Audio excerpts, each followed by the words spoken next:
Did you know that in the U.S., over 500,000 adults are hospitalized every year for suicidality? That number skyrockets when you start including teenagers as well. The thought of going to the hospital can be a really scary thing for people. So hopefully in today's video, we can kind of demystify some of that process and help you understand what that might really be like. So stay tuned as we explore some of what it's like when you show up to the hospital for having suicidal thoughts.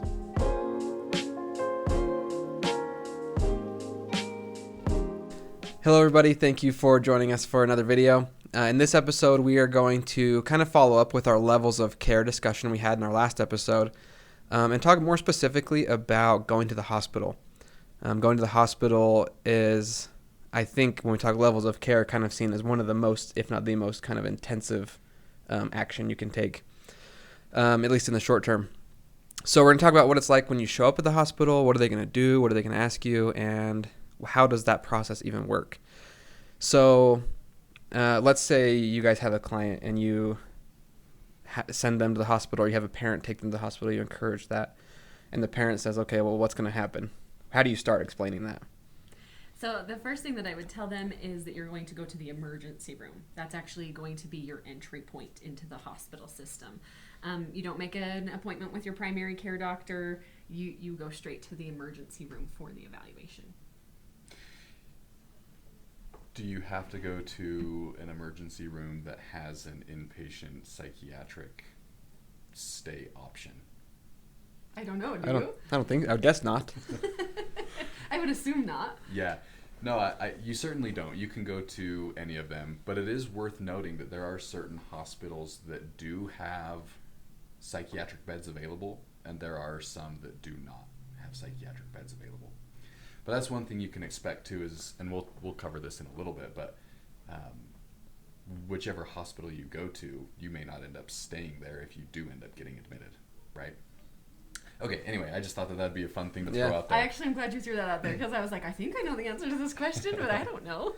Yeah, because if you are experiencing suicidal ideation or you have a loved one, I mean, the idea is get to a place that can provide care and safety immediately. Don't go hopping around until you can find the one that fits perfectly. That's part of what they'll do in the hospital, which is another video. But anyway, what can you expect when you get there?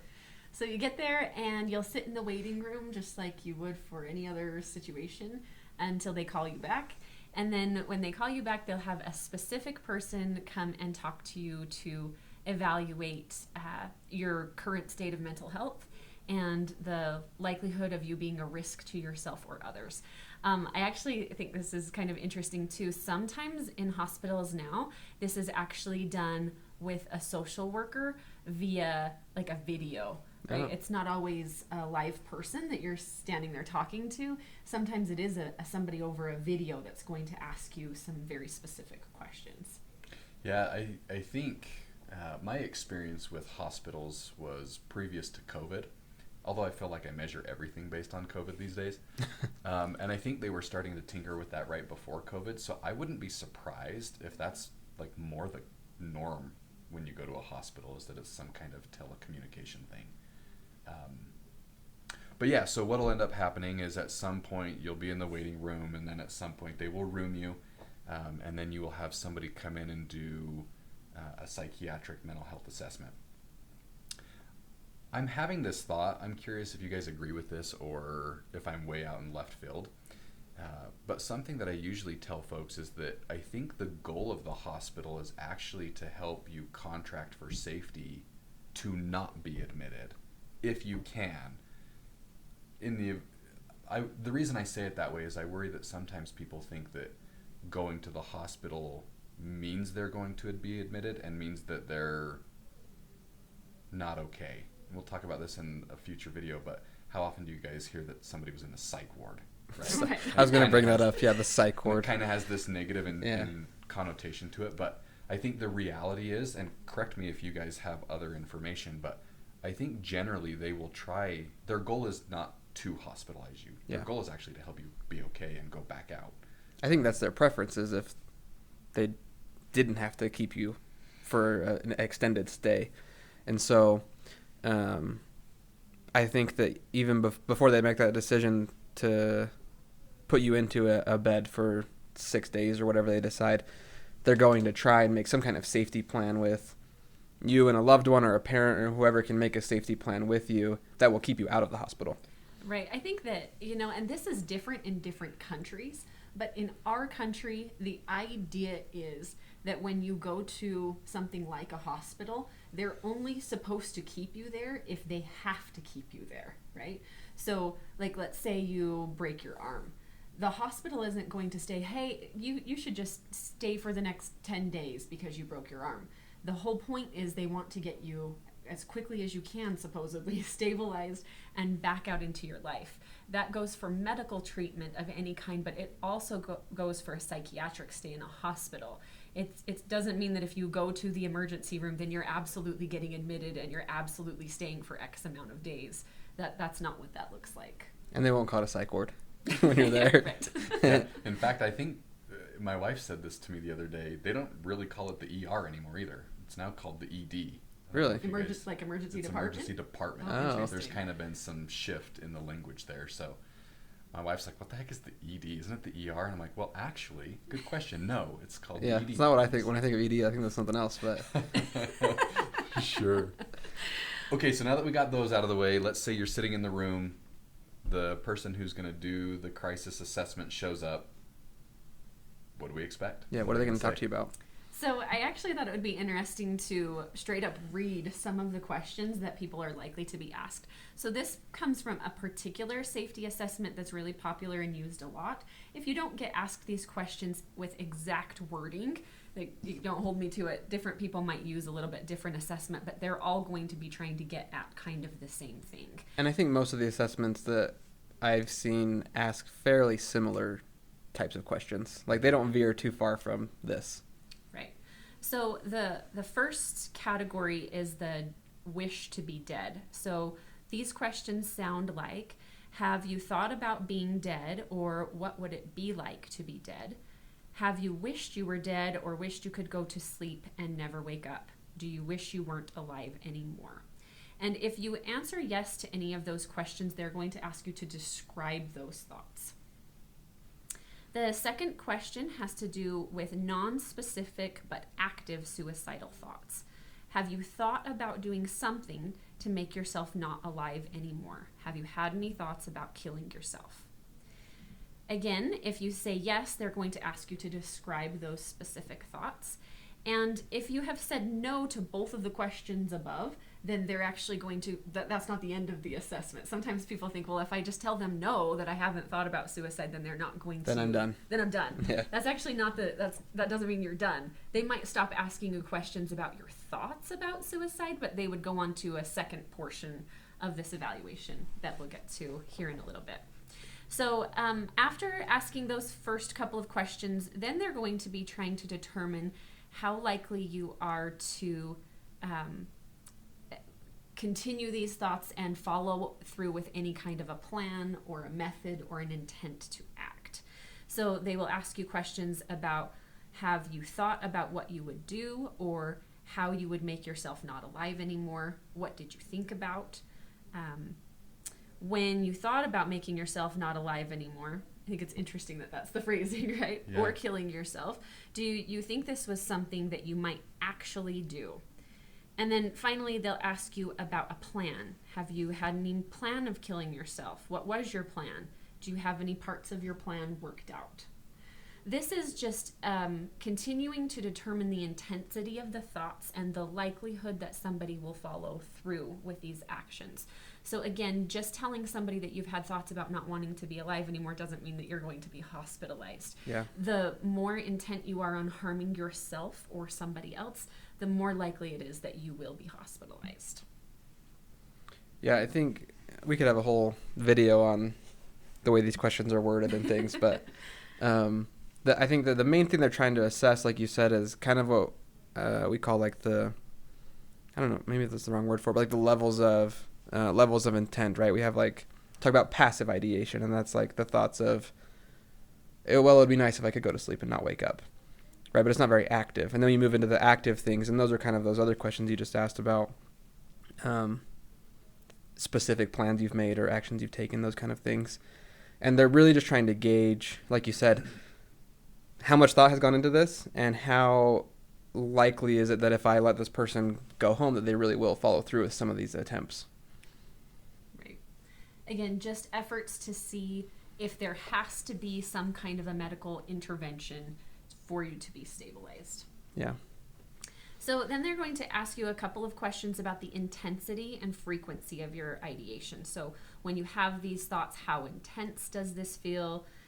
This assessment is from 1 to 5. And then the frequency, so how often are you having these thoughts? And again, you would just answer that. And this is a multiple choice, so only once, a few times, a lot, all the time, or I don't know. But they would ask you a couple of those questions. So regardless of how you answer any of these questions on this first page about the thoughts that you're having, they're going to ask you questions on the next page, which is about suicidal behavior. Is there anything else that you guys would want to say about suicidal thoughts or ideation? I feel like the only thing that I like to add into this scenario when I talk with clients about it is, if you have these thoughts, it doesn't make you crazy. And I feel like that's where the whole psych ward term comes from. You're not crazy, and I tell people often that this is the very definition of anxiety, is that sometimes the thoughts that you have, they're not thoughts that you purposefully are having. Sometimes they just arrive. The definition is intrusive and unwanted. So if you're having these thoughts, this is why we ask about intensity, we ask about frequency, we ask about content of these thoughts. Just recognize that this doesn't make you crazy. Yeah. And so when you go in, try and answer these questions to the utmost honesty that you can, because then we can provide the care that's needed. Yeah. I think when we talk about suicidal thoughts, there's obviously like a seriousness to it. But we have all kinds of thoughts that are weird that we just let go. You know what I mean? Thoughts that we don't want, thoughts that are random. Like if I'm driving down the highway and I'm like, oh, what would happen if I just veered into the other side of traffic? I'm not going to go to the hospital and be like, I'm suicidal. Because I'm like, that's a weird thought, and I let it go. Now, that thought could become very intense, and I could be seriously considering doing it, but that's what these questions are meant to assess. Mm-hmm. But I think we almost treat suicidal thoughts different than other intrusive thoughts when they kind of are the same thing. Yeah. Okay, let's do behavior questions. Okay, so the next thing that they're trying to assess for is any kind of suicidal behavior. So the first question is, did you do anything to try to kill yourself? And what did you do? Did you hurt yourself on purpose? And why did you do that? I think that's an interesting one. So do you guys have thoughts about, them asking, why did you hurt yourself? Why would they ask a question like that? Well, I think sometimes people hurt themselves without the intent of ending their life. That's like a whole separate video, and I think we've talked about it somewhat in the past, but like not all self-harm behaviors are with intent to take your life. You guys know me, and my thought process always goes to the more severe mental health issues. And so in a situation where psychosis may be present, well, I hurt myself because that's what I was told to do. And so maybe you have command hallucinations, and so that determines, which we'll cover in the next video, what happens in the hospital and how they treat that. Anyway, that's so mine goes a different direction, right? Yeah, I hadn't thought about that either. So they will continue to ask questions about this based on if the answer was yes, you did anything to harm yourself with an intent to die. So did you even want to die a little? Did you do this as a way to end your life? Were you trying to make yourself not alive anymore? Or do you think it was a possibility you could have died as a result? So in this, they're trying to determine the difference between you were doing this with the intent to end your life versus you were doing this as self-injury, but not with the intent to die as a result. Yeah, sometimes this can be looked at as I didn't know what else to do, and so I needed to do something that would help calm the distress that I was feeling. And so there might not be an intent to die at that point. Yeah. Right. Moving on, they ask, has there been a time when you started to do something to end your life, but someone or something stopped you before you actually did anything? And if yes, describe what that was. The next question is, has there been a time when you started to do something to end your life, but you changed your mind and stopped yourself before you actually did anything. What did you do? And then finally, this is about preparatory acts or behaviors. So have you done anything to get ready to make yourself not alive anymore? Like giving things away, writing a goodbye note, getting the things that you need to harm yourself. Did you do any of those things? So preparatory acts or behavior. Because we know that there's a correlation between certain risk factors and suicide. And so we're assessing for those two, right? Right.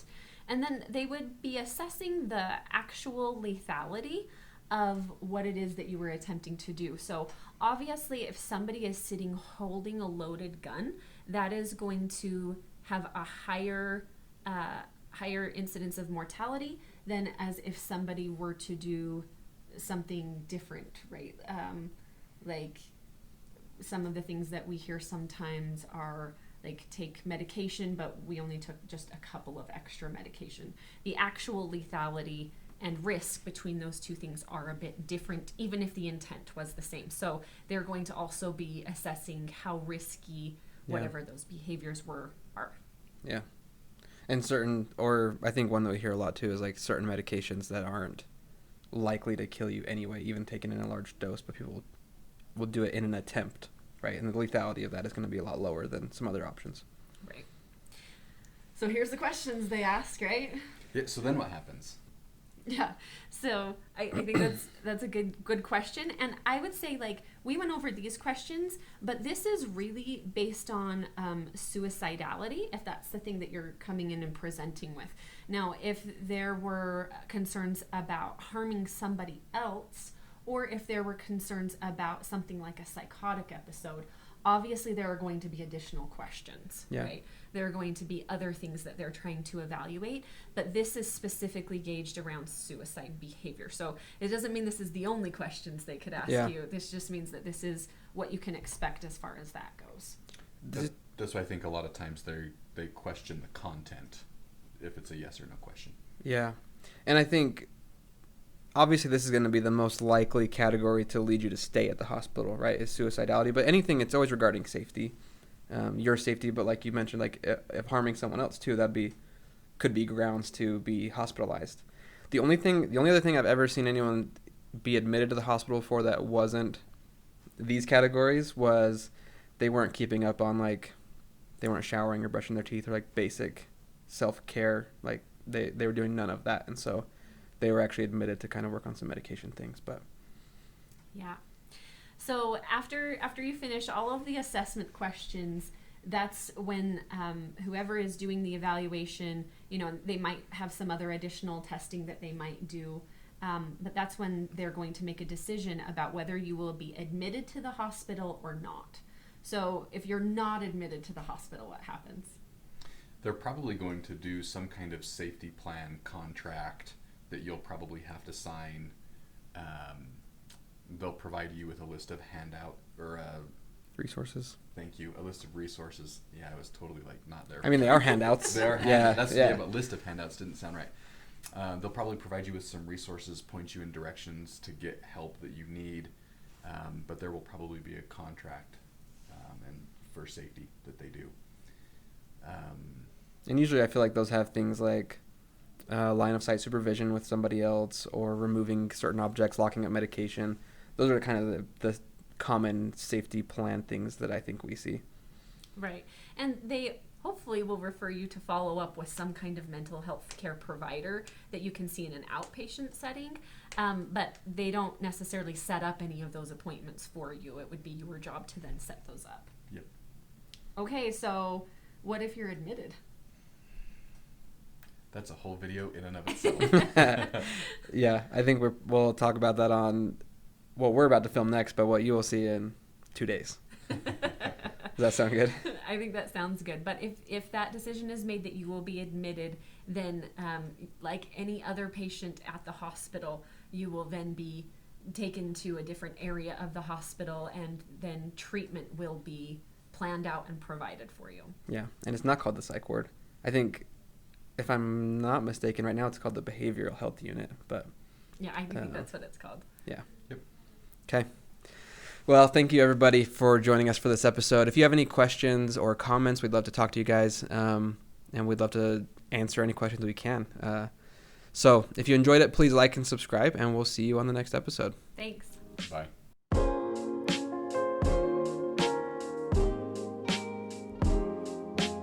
Hey, Jaden here with Peak Mindset. Thank you so much for watching or listening wherever you found us. If you enjoyed it, please like, subscribe, leave us a 5-star rating. It really helps us out. We've really appreciated and enjoyed the engagement we've had with you guys lately and the growth we're experiencing, and we're excited to have you be a part of it. If you're interested in more, check out these videos in the related section, and we'll see you next time.